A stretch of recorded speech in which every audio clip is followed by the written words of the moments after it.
We are going to begin. We're delighted you're all here. And ladies and gentlemen, good afternoon. Welcome to our book event on Bill Bennett's and David Willazol's new book, Is College Worth It? Here it is. If you haven't all bought a copy already, we hope you will from our friendly booksellers outside, and you'll be glad you did. I'm Alex Pollock, a resident fellow at AEI, and it will be my pleasure to introduce our speakers today. We are coming up on the 151st anniversary of the Morrill Act, which was enacted July 2nd, 1862, one of the remarkable achievements under the Lincoln administration, in addition to fighting the Civil War, and a landmark in higher education.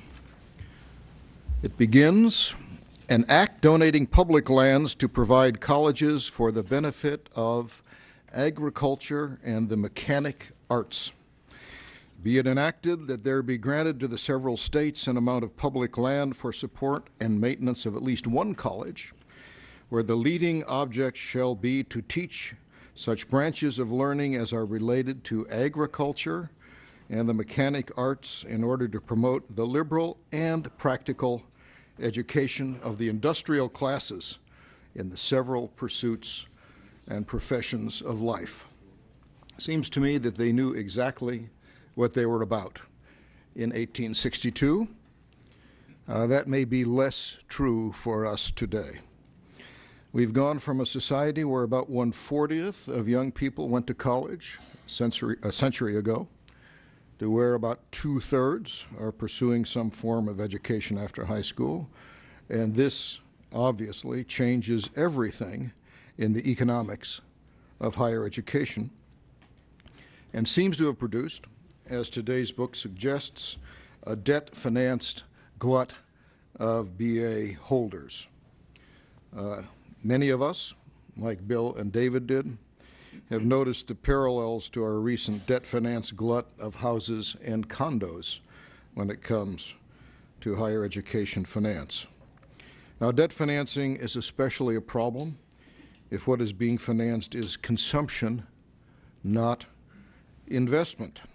If, as it has been suggested, for a large number of students, college is not an investment but consumption, 4 fun-filled years before they have to settle down to adult life. These and many more interesting and challenging problems of college education, college and vocation, runaway college costs, and the debt explosion financing them are discussed in this insightful and practical book. For Bill and David, like the authors of the Morrill Act, want their work to be practical and useful, and I think it will be. In addition to the discussion today, we invite all of you to be back this coming Monday, June 24th, for AEI's related conference on the trillion-dollar question, reinventing student financial aid. This will start at 9 o'clock in the morning on Monday, and we hope to see you there. Today, Bill and David will present their book for about 20 to 25 minutes. Our discussants will speak about 10 minutes each. We'll give the authors a chance to respond with any comments or clarifications or arguments, and then we'll open the floor for your questions. We're going to adjourn at 1:45 for a coffee reception and book signing. We hope you'll stay for that. Is College Worth It? Will be on sale, and we hope you'll buy a copy. So let me introduce our authors. Bill Bennett, as you know, is one of America's most influential voices on cultural, political, and education issues. He's a senior advisor to Project Lead the Way, is on the advisory board of Udacity.com, is a chief education advisor to Beanstalk Innovation. He has taught at Boston University, the University of Texas, and Harvard, served as Secretary of Education under President Reagan, and was America's first drug czar under President George H.W. Bush. Bill is the author of more than 24 books, including 2 New York Times #1 bestsellers, is the host of Bill Bennett's Morning in America, and has received more than 30 honorary degrees. And as a final note, a very long time ago, Bill and I were philosophy students together at Williams College. Bill will speak in a minute. He'll be followed by David Willizold, the co-author of Is College Worth It? David is the associate producer of the nationally syndicated Bill Bennett's Morning in America, a contributor to Minding the Campus, the Manhattan Institute's higher education policy blog, was a Claremont Institute Publius Fellow, and is studying Greek and Latin at the Catholic University in Washington now. In his honor, I tried to come up with an appropriate Latin quote for addressing student debt. And I suggest, Felix qui nihil debet, that is, happy is he who has no debt.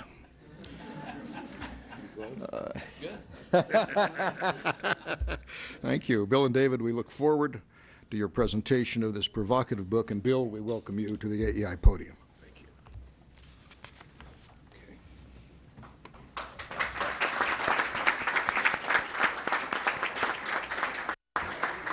Well, thank you, Alex. I'd say as we were in the same class at Williams College in the same major of philosophy, and were it not for the honor system at Williams, I would have copied from Alex's blue books. We had final exams. We had Saturday classes. Do you remember that? That's how old we are. Extraordinary. I won't describe the book. I'll assume some basic familiarity with it, but I'll hit some of the high points toward the end of my brief remarks, some of the things we say. But one of the things we said at the very beginning of the book, very beginning of the book, is that 2/3 of the people who graduate from high school and who immediately enroll in a 4-year college should probably do something else first. And we talk about various options like a community college or get a job for a year or two or the military, other things. And we say this based on what we have read and what the data says, including such facts as 46% of people who start 4-year colleges don't finish in six to 8 years. So that's one of the reasons we say it. But there are other reasons too. A lot of funny reactions to this book, some interesting, some not so interesting, but it's gotten a ton of reviews. I think we've hit some kind of nerve, and I think a discussion is going on, and a debate maybe will follow, a good debate, I hope, Alex and everyone else. One of the more interesting responses came from a guy who wrote from California. He said, I have triplets, and they're 14, and we've been grooming them for Stanford. But having read in your book that the return on investment is better at Harvey Mudd, I'm now steering the 3 of them to Harvey Mudd. So, well, I hope to hear from Harvey Mudd. I guess we should get some kind of fee or percentage for this. The other one was from a recent graduate of North Carolina State University who said, I'm afraid what you said about the liberal arts is entirely true. He said, I finished a 4-year program in the liberal arts. I won't mention the college. He asked me not to. 4-year program in a very well-known liberal arts college in the South. He said, and I realized when I was done I had learned absolutely nothing. He didn't say I couldn't get a job. He said I learned absolutely nothing. I think part of the problem with the humanities and social sciences, as we were talking about before lunch, is that they have changed so dramatically. This is one of the reasons they're not worth as much as they used to. But after finishing 4 years at a liberal arts college, I don't know if there are very many people like this guy, he said, I then enrolled as a freshman at North Carolina State University in nuclear engineering. And he graduated at 25. He wrote me at 27. He said, 4-year mistake, but, you know, I had a good time.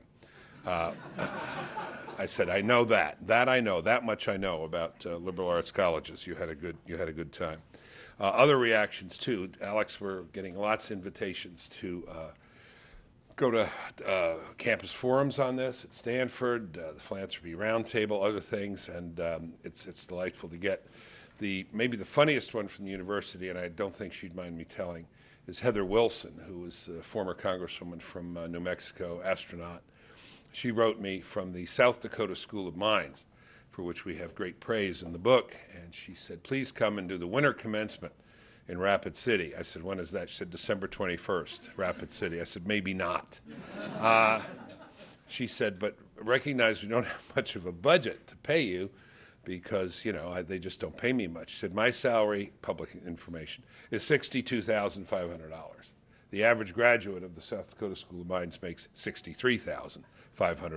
I said, well, take a collection among your recent graduates and send me a decent fee. Anyway, I think I'll get out there. If they'll buy me the boots, I'll go in December. Report from the Brookings Institution.